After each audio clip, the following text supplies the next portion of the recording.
Keseharian Vladinia Puluhulawa, dokter muda viral karena cekcok, dibongkar dokter RSUD Pirngadi.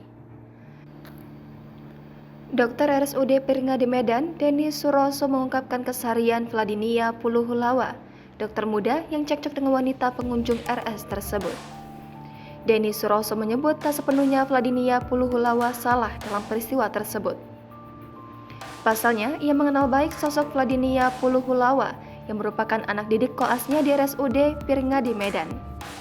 Denny Suroso pun langsung menemui Vladinia Puluhulawa guna mempertanyakan bagaimana kronologi kejadian tersebut hingga membuatnya viral di media sosial. Sebelum bertanya, dokter spesialis paru itu bahkan memuji Vladinia sebagai anak didik terbaiknya. Sementara Vladinia Puluhulawa berada di dekat mobilnya diduga baru sampai RSUD Pirngadi Medan.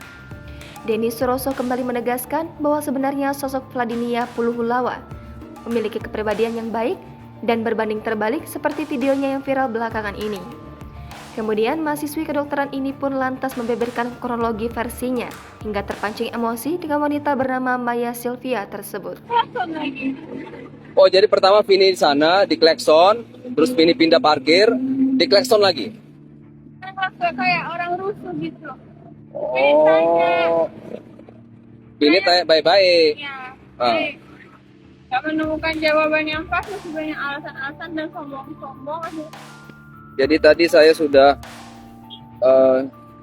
ketemu sama dokter muda saya, murid saya, untuk mengklarifikasi soal kejadian yang kemarin ya. Nah, ternyata dokter muda ini dia awal sekali dia masuk mobilnya, kemudian dia mau parkir, tiba-tiba si ibu klakson, kemudian dipindah lagi, di klakson lagi. Jadi mohonlah, siapa sih yang emosi ya kan, terpancing emosi, ya dia datang koasnya ngomong baik-baik sama si ibu, cuman si ibu terus bicarakan gila kau ya. Siapapun Bu ngomong kayak gitu jangan lah ya. Kita masing-masing punya hati, jangan nyakiti hati orang ya kan. Jangan lupa subscribe, share, komen, dan like ya.